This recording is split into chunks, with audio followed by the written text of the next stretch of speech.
إنا أنزلنا التوراة فيها هدى ونور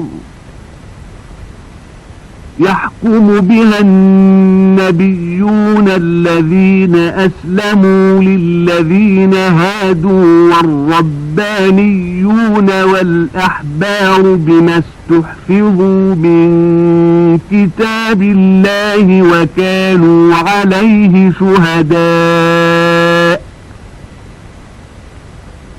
فلا تخشوا الناس واخشوني ولا تشتروا بآياتي ثمنا قليلا ومن لم يحكم بما أنزل الله فأولئك هم الكافرون وكتبنا عليهم فيها أن النفس بالنفس والعين بالعين والأنف بالأنف والأذن بالأذن والسن بالسن والجروح قصاص فمن تصدق به فهو كفارة له ومن لم يحكم بما أنزل الله فأولئك هم الظالمون وقفينا على آثارهم بعيسى بن مريم مصدقا لما بين يديه من التوراة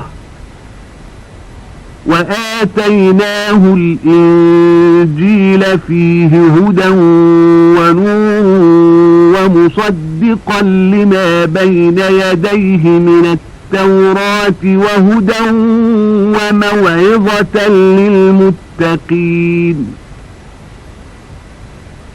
وليحكم أهل الإنجيل بما أنزل الله فيه ومن لم يحكم بما أنزل الله فأولئك هم الفاسقون நிச்சயமாக நாம் தாம் தௌராத்தையும் இறக்கி வைத்தோம். அதில் நேர்வழியும் பேரொளியும் இருந்தன. அல்லாஹ்வுக்கு முற்றிலும் வழிபட்ட நபிமார்கள் யூதர்களுக்கு அதனை கொண்டே மார்க்க கட்டளையிட்டு வந்தார்கள். இறை பக்தி நிறைந்த ஞானிகளும் அறிஞர்களும் அவர்கள் அல்லாஹ்வின் வேதத்தை பாதுகாக்க நியமிக்கப்பட்டவர்கள் என்பதனாலும் இன்னும் அவ்வேதத்திற்கு சாட்சிகளாக அவர்கள் இருந்தமையாலும் அவர்கள் அதனை கொண்டே தீர்ப்பளித்து வந்தார்கள். மூமீன்களே, நீங்கள் மனிதர்களுக்கு அஞ்சாதீர்கள், எனக்கே அஞ்சுங்கள். என்னுடைய வசனங்களை அற்ப கிரயத்திற்கு விற்றுவிடாதீர்கள். எவர்கள் அல்லாஹ் இறக்கி வைத்ததை கொண்டு தீர்ப்பளிக்கவில்லையோ அவர்கள் நிச்சயமாக காபிர்கள்தாம். அவர்களுக்கு நாம் அதில் உயிருக்கு உயிர், கண்ணுக்கு கண், மூக்குக்கு மூக்கு, காதுக்கு காது, பல்லுக்கு பல் ஆகவும் காயங்களுக்கு சமமான காயங்களாகவும் நிச்சயமாக பழி வாங்கப்படும் என்று விதித்திருந்தோம். எனினும் ஒருவர் பழி வாங்குவதை தர்மமாக விட்டுவிட்டால் அது அவருடைய பாவங்களுக்கு பரிகாரமாகும். எவர்கள் அல்லாஹ் இறக்கி வைத்த வேத கட்டளைப்படி தீர்ப்பு வழங்கவில்லையோ நிச்சயமாக அவர்கள் அநியாயக்காரர்களே. இன்னும் முன் இருந்த நபிமார்களுடைய அடிச்சுவடுகளிலேயே மரியமின் குமாரராகிய ஈசாவை அவருக்கு முன்பிருந்த தௌராத்தை உண்மைப்படுத்துபவராக நாம் தொடரச் செய்தோம். அவருக்கு நாம் இன்ஜீலையும் கொடுத்தோம். அதிலும் நேர்வழியும் ஒளியும் இருந்தன. அது தனக்கு முன்னிருக்கும் தௌராத்தை உண்மைப்படுத்துவதாக இருந்தது. அது பயபக்தி உடையவர்களுக்கு நேர்வழிகாட்டியாகவும் நல்லுபதேசமாகவும் உள்ளது. ஆதலால் இன்ஜீலை உடையவர்கள் அதில் அல்லாஹ் இறக்கி வைத்ததை கொண்டு தீர்ப்பு வழங்கட்டும். அல்லாஹ் இறக்கி வைத்ததை கொண்டு யார் தீர்ப்பளிக்கவில்லையோ அவர்கள் பெரும் பாவிகளாவார்கள். وأنزلنا إليك الكتاب بالحق مصدقا لما بين يديه من الكتاب ومهيمنا عليه فاحكم بينهم بما أنزل الله ولا تتبع أهواءهم عما جاءك من الحق لكل جعلنا منكم شرعة ومنهاجا ولو شاء الله لجعلكم أمة واحدة ولكن ليبلوكم فيما آتاكم فاستبقوا الخيرات إلى الله مرجعكم جميعا فينبئكم بما كنتم فيه تختلفون وأنحكم بينهم بما أنزل الله ولا تتبع أهواءهم واحذرهم أن يفتنوك عن بعض ما أنزل الله إليك فإن تولوا فاعلم أنما يريد الله أن يصيبهم ببعض ذنوبهم وإن كثيرا من الناس لفاسقون أفحكم الجاهلية يبغون ومن أحسن من الله حكما لقوم يوقنون மேலும் நபியே, முற்றிலும் உண்மையை கொண்டுள்ள இவ்வேதத்தை நாம் உம்மீது இறக்கியுள்ளோம். இது தனக்கு முன் இருந்த ஒவ்வொரு வேதத்தையும் மெய்ப்படுத்தக்கூடியதாகவும் அதை பாதுகாப்பதாகவும் இருக்கின்றது. எனவே அல்லாஹ் அருள் செய்த சட்டதிட்டத்தை கொண்டு அவர்களிடையே நீர் தீர்ப்பு செய்வீராக. உமக்கு வந்த உண்மையை விட்டும் விலகி அவர்களுடைய மன இச்சைகளை நீர் பின்பற்ற வேண்டாம். உங்களில் ஒவ்வொரு கூட்டத்தாருக்கும் ஒவ்வொரு மார்க்கத்தையும் வழிமுறையையும் மேலும் நாம் ஏற்படுத்தியுள்ளோம். அல்லாஹ் நாடினால் உங்கள் அனைவரையும் ஒரே சமுதாயத்தவராக ஆக்கி இருக்கலாம். ஆனால் அவன் உங்களுக்கு கொடுத்திருப்பதை கொண்டு உங்களை சோதிப்பதற்காகவே இவ்வாறு செய்திருக்கிறான். எனவே நன்மையானவற்றின்பால் முந்திக் கொள்ளுங்கள். நீங்கள் யாவரும் அல்லாஹ்வின் பக்கமே மீள வேண்டியதிருக்கிறது. நீங்கள் எதில் மாறுபட்டு வாதாடிக் கொண்டிருந்தீர்களோ அதன் உண்மையினை அவன் உங்களுக்கு தெளிவாக்கி வைப்பான். இன்னும் அல்லாஹ் அருள் செய்த சட்டதிட்டத்தை கொண்டே அவர்களிடையில் தீர்ப்பு செய்வீராக. அவர்களுடைய மன இச்சைகளை பின்பற்றாதீர். அல்லாஹ் உம்மீது இறக்கி வைத்ததில் சிலவற்றை விட்டும் அவர்கள் உம்மை திருப்பி விடாதபடி அவர்களிடம் எச்சரிக்கையாக இருப்பீராக. தீர்ப்பை அவர்கள் புறக்கணித்து விடுவார்களானால் அல்லாஹ் அவர்களுடைய சில பாவங்களின் தண்டனையாக அவர்களுக்கு கஷ்டத்தை தர நாடியுள்ளான் என்பதை திடமாக அறிந்து கொள்வீராக. மேலும் மெய்யாகவே மனிதர்களில் பெரும்பாலோர் பாசிக்குகளாக தீயோராகவே இருக்கின்றனர். அஞ்ஞான காலத்து தீர்ப்பையா அவர்கள் விரும்புகிறார்கள்? உறுதியான நம்பிக்கையுள்ள மக்களுக்கு அல்லாஹ்வை விட தீர்ப்பு வழங்குவதில் அழகானவன் யார்? يا أيها الذين آمنوا لا تتخذوا اليهود والنصارى أولياء بعضهم أولياء بعض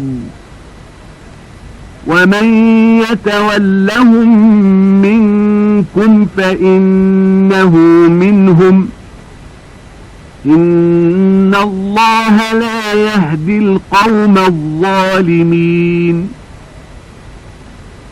فترى الذين في قلوبهم مرض يسارعون فيهم يقولون نخشى أن تصيبنا دائرة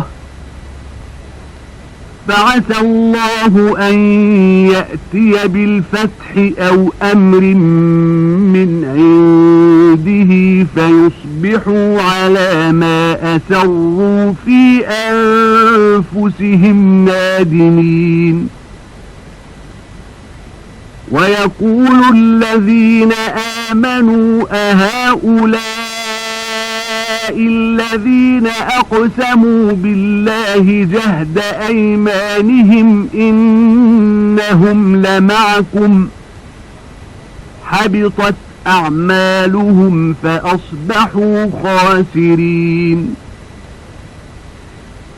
يا أيها الذين آمنوا من يرتد منكم عن دينه فسوف يأتي الله بقوم يحبهم ويحبونه أذلة على المؤمنين أعزة على الكافرين فسوف يأتي الله بقوم يحبهم ويحبونه أذلة على المؤمنين أعزة على الكافرين يجاهدون في سبيل الله ولا يخافون لومة لائم ذلك فضل الله يؤتيه من يشاء والله واسع عليم மூமீன்களே, யூதர்களையும் கிறிஸ்தவர்களையும் உங்களுடைய பாதுகாவலர்களாகவும் ஆக்கிக் கொள்ளாதீர்கள். உங்களுக்கு விரோதம் செய்வதில் அவர்கள் தம்மில் சிலருக்கு பாதுகாவலர்களாக இருக்கின்றனர். உங்களில் எவரேனும் பாதுகாவலுக்கு என அவர்கள் பக்கம் திரும்புவாரானால் நிச்சயமாக அவரும் அவர்களை சேர்ந்தவர்கள்தான். நிச்சயமாக அல்லாஹ் அநியாயக்கார மக்களுக்கு நேர்வழி காட்ட மாட்டான். எனவே நபியே, எவர் இருதயங்களில் நோய் இருக்கின்றதோ அத்தகையவர்தான் அவர்களிடம் விரைந்து செல்வதை நீர் காண்பீர். அவர்களை பகைத்துக் கொண்டால் எங்களுக்கு ஏதாவது துன்பச்சுழல் ஏற்படுமோ என்று அஞ்சுகிறோம் என்று அவர்கள் கூறுகிறார்கள். அல்லாஹ் தான் நாடியபடி தன்னிடம் இருந்து உங்களுக்கு ஒரு வெற்றியையோ அல்லது ஏதாவது ஒரு நற்காரியத்தையோ கொடுத்து விடலாம். அப்பொழுது அவர்கள் தம் உள்ளங்களில் மறைத்து வைத்திருந்ததை பற்றி கை சேதமடைந்தோராக ஆகிவிடுவார்கள். மறுமையில் இவர்களை சுட்டிக்காட்டி மூமீன்கள் கூறுவார்கள், நிச்சயமாக நாங்களும் உங்களுடன் இருக்கின்றோம் என்று அல்லாஹ்வின் மீது உறுதியான சத்தியம் செய்து கொண்டிருந்தவர்கள் இவர்கள்தானா என்று இவர்களுடைய செயல்களெல்லாம் அழிந்துவிட்டன. இன்னும் இவர்கள் நஷ்டவாளிகளாக ஆகிவிட்டனர். மூமீன்களே, உங்களில் எவரேனும் தன் மார்க்கத்தை விட்டு மாறிவிட்டால் அல்லாஹுவுக்கு அதனால் நஷ்டமில்லை. அப்பொழுது அல்லாஹ் வேறு ஒரு கூட்டத்தாரை கொண்டு வருவான். அவன் அவர்களை நேசிப்பான். அவனை அவர்களும் நேசிப்பார்கள். அவர்கள் மூமீன்களிடம் பணிவாக நடந்து கொள்வார்கள். காபிர்களிடம் கடுமையாக இருப்பார்கள். அல்லாஹ்வின் பாதையில் போர் செய்வார்கள். நிந்தனை செய்வோரின் நிந்தனைக்கு அஞ்ச மாட்டார்கள். இது அல்லாஹ்வின் அருட்கொடையாகும். இதை அவன் நாடியவருக்கு கொடுக்கின்றான். அல்லாஹ் மிகவும் விசாலமானவனும் எல்லாம் நன்கு அறிந்தவனுமாக இருக்கின்றான். إنما وليكم الله ورسوله والذين آمنوا الذين يقيمون الصلاة ويؤتون الزكاة وهم راكعون ومن يتول الله ورسوله والذين آمنوا فإن حزب الله هم الغالبون يا أيها الذين آمنوا لا تتخذوا الذين اتخذوا دينكم هزوا ولعبا من الذين أوتوا الكتاب من قبلكم والكفار أولياء واتقوا الله إن كنتم مؤمنين وإذا ناديتم إلى الصلاة اتخذوها هزوا ولعبا ذلك بأنهم قوم لا يعقلون. நிச்சயமாக உங்களுக்கு உற்ற நண்பர்கள் அல்லாஹுவும் அவனுடைய தூதரும் எவர் ஈமான் கொண்டு தொழுகையை கடைபிடித்து ஜகாத்தும் கொடுத்து அல்லாஹுவின் கட்டளைக்கு என் நேரமும் தலை சாய்த்தும் வருகிறார்களோ அவர்கள்தாம். மேலும் எவர்கள் நேசத்திற்காக அல்லாஹுவின் பக்கமும் அவன் தூதரின் பக்கமும் மோமீன்கள் பக்கமும் திரும்புகிறார்களோ அவர்கள்தாம் ஹிஸ்புல்லாஹ் அல்லாஹுவின் கூட்டத்தினர் ஆவார்கள். நிச்சயமாக இவர்களே மிகைத்து வெற்றி உடையோராவார்கள். மோமீன்களே, உங்களுக்கு முன் வேதம் வழங்கப்பட்டவர்களில் இருந்தும் காபிர்களில் இருந்தும் யார் உங்கள் மார்க்கத்தை பரிகாசமாகவும் விளையாட்டாகவும் எடுத்துக் கொள்கிறார்களோ அவர்களை நீங்கள் பாதுகாவலர்களாய் ஆக்கிக் கொள்ளாதீர்கள். நீங்கள் மோமீன்களாக இருந்தால் அல்லாஹுவுக்கே அஞ்சி நடந்து கொள்ளுங்கள். இன்னும் நீங்கள் தொழுகைக்கு அழைத்தால் அதனை அவர்கள் பரிகாசமாகவும் விளையாட்டாகவும் எடுத்துக் கொள்கிறார்கள். இதற்கு காரணம் அவர்கள் அறிவில்லாத மக்களாக இருப்பதேயாம். قل يا أهل الكتاب هل تنقمون منا إلا أن آمنا بالله وما أنزل إلينا وما أنزل من قبل وأن أكثركم فاسقون. قل هل أنبئكم بشر من ذلك مثوبة عند الله من لعنه الله وغضب عليه وجعل منهم القردة والخنازير وعبد الطاغوت أولئك شر مكانا وأضل عن سواء السبيل. وإذا جاءوكم قالوا آمنا وقد دخلوا بالكفر وهم قد خرجوا به والله أعلم بما كانوا يكتمون. وترى كثيرا منهم يسارعون في الإثم والعدوان وأكلهم السحت لبئس ما كانوا يعملون.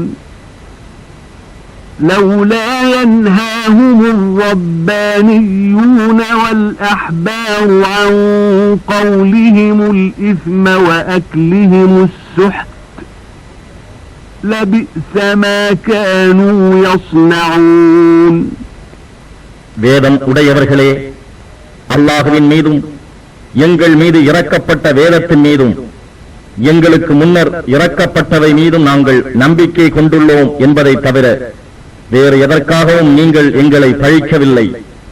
நிச்சயமாக உங்களில் பெரும்பாலோர் பாசிக் பாவிகளாக இருக்கின்றீர்கள் என்று நபியே நீர் கூறுவீராக.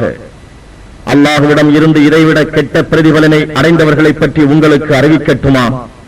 அவர்கள் யாரெனில் எவரை அல்லாஹ் சபித்து இன்னும் அவர்கள் மீது கோபமும் கொண்டு அவர்களில் சிலரை குரங்குகளாகவும் பன்றிகளாகவும் ஆக்கினானோ அவர்களும் பொய் தேவதைகளை வழிபட்டவர்களும் தான். அவர்கள்தான் மிகவும் தாழ்ந்த நிலையினர். அன்றி நேரான வழியிலிருந்தும் தவறியவர்கள் என்று நபியே நீர் கூறுவீராக. மூமீன்களே, இவர்கள் உங்களிடம் வந்தால் நிச்சயமாக நாங்கள் ஈமான் கொண்டுள்ளோம் என்று கூறுகிறார்கள். ஆனால் உண்மையிலேயே அவர்கள் நிராகரிப்புடன் தான் வந்தார்கள். இன்னும் அதனுடனேயே வெளியேறினார்கள்.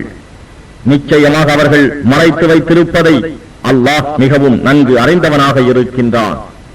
அவர்களில் பெரும்பாலோர் பாவத்திலும் அக்கிரமத்திலும் விலக்கப்பட்ட பொருள்களை உண்பதிலும் விரைந்து செயல்படுவதை நபியே நீர் காண்பீர்.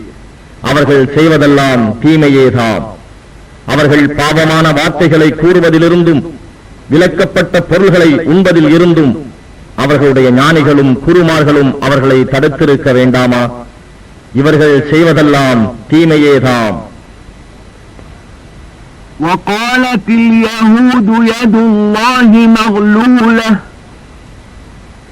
غلت أيديهم ولعنوا بما قالوا بل يداه مبسوطتان ينفق كيف يشاء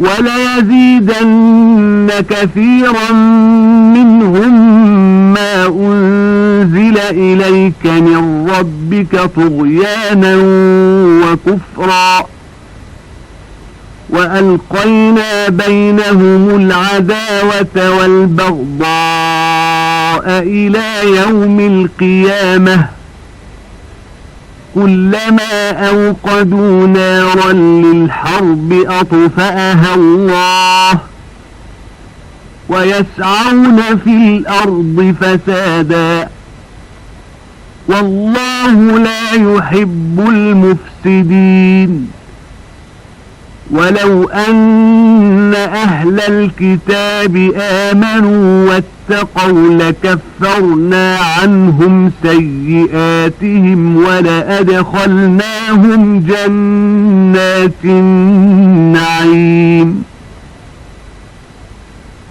ولو أنهم أقاموا التوراة والإنجيل وما أنزل إليهم من ربهم لأكلوا من فوقهم ومن تحت أرجلهم منهم أمة مقتصدة وكثير منهم ساء ما يعملون அல்லாஹ்வின் கை கட்டப்பட்டிருக்கிறது என்று யூதர்கள் கூறுகிறார்கள். அவர்களுடைய கைகள்தான் கட்டப்பட்டுள்ளன. இவ்வாறு கூறியதன் காரணமாக அவர்கள் சபிக்கப்பட்டார்கள். அல்லாஹ்வின் இரு கைகளோ விரிக்கப்பட்டே இருக்கின்றன. தான் நாடியவாறு தன் அருட்கொடைகளை எல்லோருக்கும் ஏராளமாக அவன் அள்ளிக் கொடுக்கிறான். மீது இறைவனால் இறக்கப்பட்ட இவ்வேதம் அவர்கள் அநேகரில் வரம்பு மீறுதலையும் நிராகரிப்பையும் அதிகப்படுத்துகிறது. ஆகவே அவர்களிடையே பகையையும் வெறுப்புணர்ச்சியையும் இறுதி நாள் வரை நாம் போட்டுவிட்டோம். அவர்கள் யுத்த நெருப்பை மூட்டும் போதெல்லாம் அதனை அல்லாஹ் அணைத்து விடுகிறார். ஆயினும் இன்னும் அவர்கள் பூமியில் குழப்பம் செய்து கொண்டே திரிகின்றனர். அல்லாஹ் குழப்பம் செய்பவர்களை நேசிக்க மாட்டான். வேதமுடையவர்கள் மெய்யாகவே ஈமான் கொண்டு அல்லாஹ்வுக்கு அஞ்சி நடந்தார்களானால் நிச்சயமாக நாம் அவர்களுடைய பாவங்களை அவர்களை விட்டும் பரிகரித்து அவர்களை நிலையான இன்பங்கள் மிகுந்த சுவனபதிகளில் நாம் நுழைய வைப்போம். இன்னும் அவர்கள் தௌராத்தையும் இன்ஜீலையும் இன்னும் தம் இறைவனிடத்தில் இருந்து தங்களுக்கு இறக்கப்பட்டதையும் ஏற்று அவற்றை மேற்கொண்டு நடந்திருப்பார்களானால் அவர்கள் மேலே வானத்தில் இருந்தும் தம் பாதங்களுக்கு அடியில் பூமியில் இருந்தும் இன்பத்தை புசித்திருப்பார்கள். அவர்களில் சிலர்தாம் நேர்வழியுள்ள சமுதாயத்தினராயிருக்கின்றனர். அவர்களில் பெரும்பாலோர் செய்யும் காரியங்கள் மிக கெட்டவையே ஆகும். يا أيها الرسول بلغ ما أنزل إليك من ربك وإن لم تفعل فما بلغت رسالته والله يعصمك من الناس إن الله لا يهدي القوم الكافرين قل يا أهل الكتاب لستم على شيء حتى تقيموا التوراة والإنجيل وما أنزل إليكم من ربكم وليزيدن كثيرا منهم ما أنزل إليك من ربك طغيانا وكفرا فلا تأس على القوم الكافرين إن الذين آمنوا والذين هادوا والصابئون والنصارى من آمن بالله واليوم الآخر وعمل صالحا فلا خوف عليهم ولا هم يحزنون لقد أخذنا ميثاق بني إسرائيل وأرسلنا إليهم رسلا كلما جاءهم رسول بما لا تهوى أنفسهم فريقا كذبوا وفريقا يقتلون وحسبوا ألا تكون فتنة فعموا وصموا ثم تاب الله عليهم ثم عموا وصموا كثير منهم والله بصير بما يعملون இறைவனிடம் இருந்து மீது இறக்கப்பட்டதை மக்களுக்கு எடுத்துக் கூறிவிடும். இவ்வாறு நீர் செய்யாவிட்டால் அவனுடைய தூதை நீங்கள் நிறைவேற்றியவராக மாட்டீர். அல்லாஹ் உம்மை மனிதர்களின் தீங்கிலிருந்து காப்பாற்றுவான். நிச்சயமாக அல்லாஹ் நிராகரிக்கும் கூட்டத்தாரை நேர்வழியில் செலுத்த மாட்டான். நபியே, வேதமுடையவர்களே, நீங்கள் தௌராத்தையும் இன்ஜீலையும் இன்னும் உங்கள் இறைவனிடம் இருந்து உங்கள் மீது இறக்கப்பட்டவற்றையும் நீங்கள் கடைபிடித்து நடக்கும் வரையில் நீங்கள் எதிலும் சேர்ந்தவர்களாக இல்லை என்று கூறும். மேலும் இறைவனால் உம்மீது இறக்கப்பட்ட வேதமானது அவர்களில் பெரும்பாலோருக்கு குஃப்ரை, நிராகரித்தலையும் வரம்பு மீறுதலையும் அதிகப்படுத்துகிறது. ஆகவே நிராகரித்துக் கொண்டிருக்கும் கூட்டத்தாருக்காக நீர் கவலைப்பட வேண்டாம். மூமீன்களிலும் யூதர்களிலும் சாபியூன்களிலும் கிறிஸ்துவர்களிலும் எவர்கள் அல்லாஹுவின் மீதும் இறுதி நாள் மீதும் நம்பிக்கை கொண்டு நற்கருமங்கள் செய்கிறார்களோ அவர்களுக்கு நிச்சயமாக எவ்விதமான பயமும் இல்லை. அவர்கள் துக்கப்படவும் மாட்டார்கள். நாம் இஸ்ராயேலின் சந்ததியினரிடம் உறுதிமொழி வாங்கினோம். அவர்களிடம் தூதர்களையும் அனுப்பி வைத்தோம். எனினும் அவர்கள் மனம் விரும்பாதவற்றை கட்டளைகளை நம் தூதர் அவர்களிடம் கொண்டு வந்த போதெல்லாம் தூதர்களில் ஒரு பிரிவாரை பொய்ப்பித்தும் இன்னும் ஒரு பிரிவாரை கொலை செய்தும் வந்தார்கள். இதனால் தங்களுக்கு எந்தவிதமான கஷ்டப்பாடும் ஏற்படாது என்று அவர்கள் எண்ணிக்கொண்டனர். ஆகவே அவர்கள் உண்மை உணர முடியா குருடர்களாகவும் செவிடர்களாகவும் ஆகிவிட்டார்கள். இதற்கு பிறகும் அல்லாஹ் அவர்களை மன்னித்தான். எனினும் அவர்களில் பெரும்பாலோர் குருடர்களாகவும் செவிடர்களாகவுமே ஆகியிருந்தனர். அல்லாஹ் அவர்கள் செய்பவற்றையெல்லாம் நன்கு உற்று நோக்கியவனாக இருக்கின்றான். لقد كفر الذين قالوا إن الله هو المسيح ابن مريم وقال المسيح يا بني إسرائيل اعبدوا الله ربي وربكم إنه من يشرك بالله فقد حرم الله عليه الجنة ومأواه النار وما للظالمين من أنصار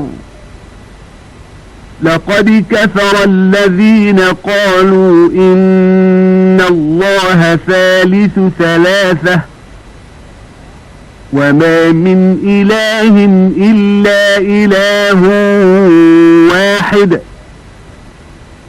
وإن لم ينتهوا عما يقولون ليمسن الذين كفروا منهم عذاب أليم أفلا يتوبون إلى الله ويستغفرونه والله غفور رحيم ما المسيح ابن مريم إلا رسول قد خلت من قبله الرسل وأمه صديقة كانا يأكلان الطعام انظر كيف نبين لهم الآيات ثم انظر أنى يؤفكون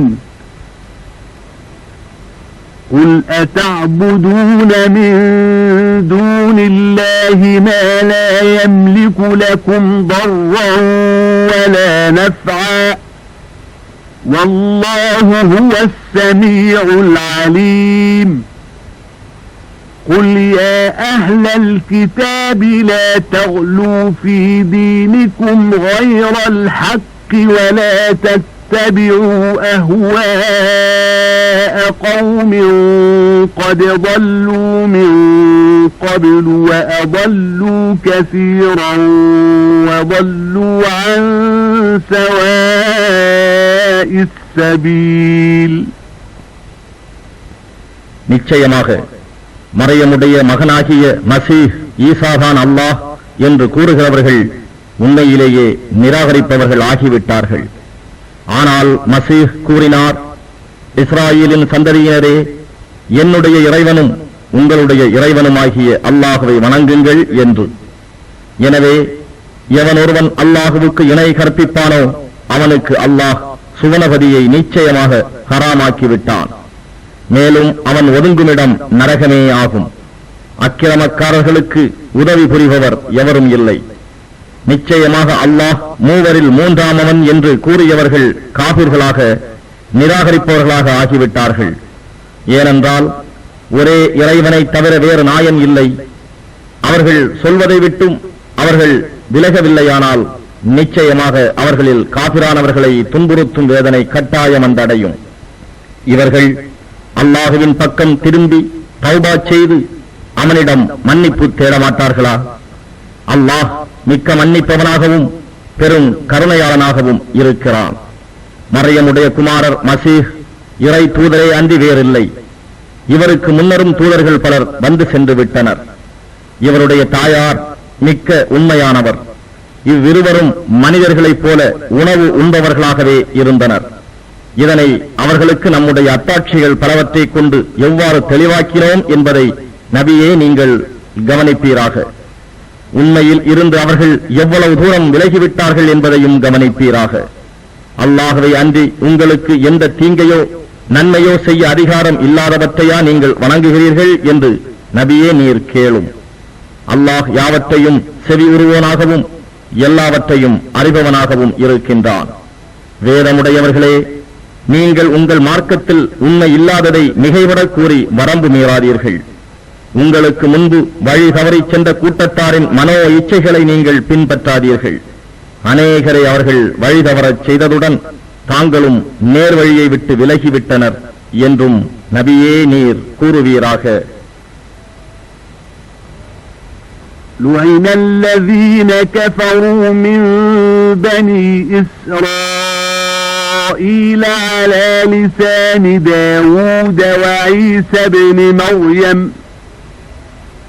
ذلك بما عصوا وكانوا يعتدون كانوا لا يتناهون عن منكر فعلوه لبئس ما كانوا يفعلون ترى كثيرا منهم يتولون الذين كفروا لبئس ما قدمت لهم أنفسهم أن سخط الله عليهم وفي العذاب هم خالدون ولو كانوا يؤمنون بالله والنبي وما أنزل إليه ما اتخذوهم أولياء ولكن كثيرا منهم فاسقون. இஸ்ராயேலின் சந்ததியிலிருந்து காபிராகிவிட்டவர்கள் தாவூது, மரியமின் குமாரர் ஈசா ஆகிய இவர்களின் நாவால் சபிக்கப்பட்டுள்ளனர். ஏனென்றால் அவர்கள் இறைவன் கட்டளைக்கு மாறு செய்து கொண்டும் வரம்பு மீறி நடந்து கொண்டும் இருந்தார்கள். இன்னும் தாம் செய்து கொண்டிருந்த தீய காரியங்களை விட்டு ஒருவரை ஒருவர் தடுப்போராகவும் அவர்கள் இருக்கவில்லை. அவர்கள் செய்து கொண்டிருந்தவையெல்லாம் நிச்சயமாக மிகவும் தீயவையாகும். நபியே, அவர்களில் அநேகர் காபிர்களையே உற்ற நண்பர்களாக கொண்டிருப்பதை நீர் காண்பீர். அவர்கள் தமக்காக முற்கூட்டியே அனுப்பி வைத்தது நிச்சயமாக கெட்டதேயாகும். ஏனெனில் அல்லாஹுவின் கோபம் அவர்கள் மீது உள்ளது. மேலும் வேதனையில் அவர்கள் என்றென்றும் தங்கியிருப்பார்கள். அவர்கள் அல்லாஹுவின் மீதும் நபியின் மீதும் அவர் மீது இறக்கப்பட்ட வேதத்தின் மீதும் நம்பிக்கை கொண்டிருந்தார்களானால் அவர்கள் காபிர்களை தங்கள் உற்ற நண்பர்களாக ஆக்கிக் கொண்டிருக்க மாட்டார்கள். ஆனால் அவர்களில் அநேகர் பாவிகளாகவே இருக்கின்றனர்.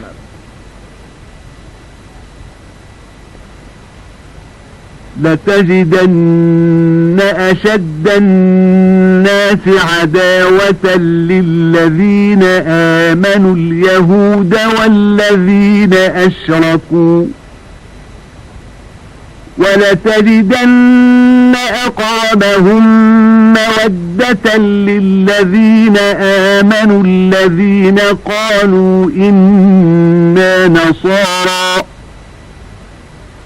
ذلك بأن منهم قسيسين ورهبانا وأنهم لا يستكبرون وإذا سمعوا ما أنزل إلى الرسول ترى أعينهم تفيض من الدمع مما عرفوا من الحق يقولون ربنا آمنا فاكتبنا مع الشاهدين وما لنا لا نؤمن بالله وما جاءنا من الحق ونطمع أن يدخلنا ربنا مع القوم الصالحين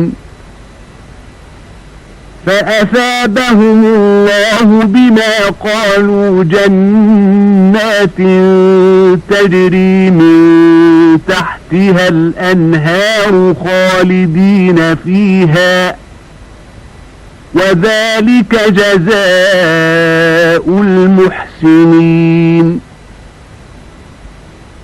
والذين كفروا وكذبوا بآياتنا أولئك أصحاب الجحيم நிச்சயமாக யூதர்களையும் இணை வைப்பவர்களையும் மூமின்களுக்கு கடும் பகைவர்களாகவே நபியே நீர் காண்பீர். நிச்சயமாக நாங்கள் கிறிஸ்தவர்களாக இருக்கின்றோம் என்று சொல்பவர்களை மூமின்களுக்கு நேசத்தால் மிகவும் நெருங்கியவர்களாக நபியே நீர் காண்பீர். ஏனென்றால் அவர்களில் கற்றறிந்த குருமார்களும் துறவிகளும் இருக்கின்றனர். மேலும் அவர்கள் இருமாப்புக் கொள்வதும் இல்லை. இன்னும் இத்தகையோர் தூதர் மீது செவியேற்றால் உண்மையை அவர்கள் உணர்ந்து கொண்ட காரணத்தால் அவர்கள் கண்கள் கண்ணீர் வடிப்பதை நீர் காண்பீர். எங்கள் இறைவனே, நாங்கள் இவ்வேதத்தின் மீது நம்பிக்கை கொண்டோம். எனவே இவ்வேதம் சத்தியமானது என்று சாட்சி சொல்வோருடன் எங்களையும் நீ பதிவு செய்து கொள்வாயாக என்றும் அவர்கள் கூறுவார்கள். மேலும் அல்லாஹுவின் மீதும் எங்களிடம் வந்துள்ள சத்திய வேதத்தின் மீதும் நாங்கள் நம்பிக்கை கொள்ளாதிருக்க எங்களுக்கு என்ன தடை இருக்கின்றது? எங்களுடைய இறைவன் எங்களை நல்லோர் கூட்டத்துடன் சேர்த்து வைக்கவே நாங்கள் ஆசை வைக்கிறோம் என்றும் அவர்கள் கூறுவர். அவர்கள் இவ்வாறு கூறுவதன் காரணமாக கீழே சதா நீரருவிகள் ஒளித்தோடிக் கொண்டிருக்கும் சுவனபதிகளை அல்லாஹ் அவர்களுக்கு பரிசாக கொடுக்கின்றான். அவர்கள் அவற்றில் என்றென்றும் இருப்பார்கள். இன்னும் இதுவே நன்மை செய்பவருக்குரிய நற்கூலியாகும். ஆனால் எவர் நிராகரித்து நம் வசனங்களை பொய்ப்பிக்கின்றார்களோ அத்தகையவர்கள் நரகவாதிகளே ஆவார்கள். يا أيها الذين آمنوا لا تحرموا طيبات ما أحل الله لكم ولا تعتدوا إن الله لا يحب المعتدين وكلوا مما رزقكم الله حلالا طيبا واتقوا الله الذي أنتم به مؤمنون لا يؤاخذكم الله باللغو في أيمانكم ولكن يؤاخذكم بما عقدتم الأيمان فكفارته إطعام 10 مساكين من أوسط ما تطعمون أهليكم أو كسوتهم أو تحرير رقبة فمن لم يجد فصيام 3 أيام ذلك كفارة أيمانكم إذا حلفتم واحفظوا أيمانكم كذلك يبين الله لكم آياته لعلكم تشكرون மூமின்களே, அல்லாஹ் உங்களுக்கு ஹலாலாக்கி ஆகுமாக்கி உள்ள பரிசுத்தமான பொருட்களை ஹராமானவையாக விலக்கப்பட்டவையாக ஆக்கிக் கொள்ளாதீர்கள். இன்னும் வரம்பு மீறியும் செல்லாதீர்கள். நிச்சயமாக அல்லாஹ் வரம்பு மீறியவர்களை நேசிப்பதில்லை. அல்லாஹ் உங்களுக்கு அனுமதி அளித்துள்ள ஹலாலான நல்ல பொருட்களையே புசியுங்கள். நீங்கள் ஈமான் கொண்டிருக்கும் அல்லாஹுவுக்கு அஞ்சி நடந்து கொள்ளுங்கள். உங்கள் சத்தியங்களில் வீணானவற்றிற்காக அல்லாஹ் உங்களை குற்றம் பிடிக்க மாட்டான். எனினும் ஏதாவது ஒன்றை உறுதிப்படுத்த செய்யும் சத்தியங்களுக்காக அவற்றில் தவறினால் உங்களை பிடிப்பான். எனவே சத்தியத்தை முறித்தால் அதற்குரிய பரிகாரமாவது உங்கள் குடும்பத்தினருக்கு நீங்கள் கொடுக்கும் ஆகாரத்தில் நடுத்தரமானதை கொண்டு 10 ஏழைகளுக்கு உணவளிக்க வேண்டும், அல்லது அவர்களுக்கு ஆடை அணிவிக்க வேண்டும், அல்லது ஓர் அடிமையை விடுதலை செய்ய வேண்டும். ஆனால் இம்மூன்றில் எதனையும் ஒருவரும் பெற்றுவிடாவிட்டால் அவர் 3 நாட்கள் நோன்பு நோக்க வேண்டும். இதுவே உங்கள் சத்தியங்களுக்கு உரிய பரிகாரமாகும். ஆகவே நீங்கள் சத்தியம் செய்தால் உங்கள் சத்தியங்களை முறித்து விடாமல் பேணி காத்துக் கொள்ளுங்கள். நீங்கள் அல்லாஹுவுக்கு நன்றி செலுத்தும் பொருட்டு அவன் தன் அத்தாட்சிகளை ஆயத்துகளை உங்களுக்கு இவ்வாறு விளக்குகிறான். يا أيها الذين آمنوا إنما الخمر والميسر والأنصاب والأزلام رجس من عمل الشيطان فاجتنبوه لعلكم تفلحون إنما يريد الشيطان أن يوقع بينكم العداوة والبغضاء في الخمر والميسر ويصدكم عن ذكر الله وعن الصلاة فهل أنتم منتهون وأطيعوا الله وأطيعوا الرسول واحذروا فإن توليتم فاعلموا أنما على رسولنا البلاغ المبين ليس على الذين آمنوا وعملوا الصالحات جناح فيما طعموا إذا ما اتقوا وآمنوا وعملوا الصالحات ثم اتقوا وآمنوا ثم اتقوا وأحسنوا والله يحب المحسنين. ஈமான் கொண்டோரே, மதுபானமும் சூதாட்டமும் கற்சிலைகளை வழிபடுதலும் அம்புகள் எறிந்து குறிகேட்பதும் ஷைத்தானின் அருவருக்கத்தக்க செயல்களில் உள்ளவையாகும். ஆகவே நீங்கள் இவற்றை தவிர்த்துக் கொள்ளுங்கள், அதனால் நீங்கள் வெற்றி அடைவீர்கள்.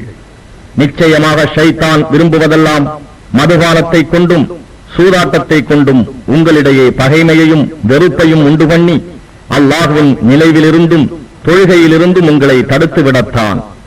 எனவே அவற்றை விட்டு நீங்கள் விலகிக் கொள்ள மாட்டீர்களா? இன்னும் அல்லாஹ்வுக்கும் வழிபடுங்கள், அவன் தூதருக்கும் வழிபடுங்கள், எச்சரிக்கையாக இருந்து கொள்ளுங்கள். இதனை நீங்கள் புறக்கணித்து விட்டால் நம் கட்டளைகளை தெளிவாக எடுத்து விளக்குவது மட்டுமே நம் தூதர் மீது கடமையாகும் என்பதை நீங்கள் நிச்சயமாக அறிந்து கொள்ளுங்கள். ஈமான் கொண்டு நற்கர்மங்கள் செய்பவர்கள் எதிர்காலத்தில் தங்களை பாவத்திலிருந்து காத்துக்கொண்டும் ஈமான் கொண்டும் மேலும் நற்கர்மங்கள் செய்து கொண்டும் விலக்கப்பட்டவற்றை விட்டு தங்களை பின்னரும் பாதுகாத்துக் கொண்டு ஈமானில் உறுதியாக இருந்து கொண்டும் மேலும் அல்லாஹ்வுக்கு அஞ்சியவர்களாக அழகிய நன்மைகளை செய்து வருவார்களானால் சென்ற காலத்தில் இவ்விதிமுறைகள் வருமுன் தடுக்கப்பட்டவற்றை அவர்கள் புசித்து விட்டது குறித்து அவர்கள் மீது குற்றம் ஏற்படாது. நன்மை செய்கிறவர்களையே அல்லாஹ் நேசிக்கிறான்.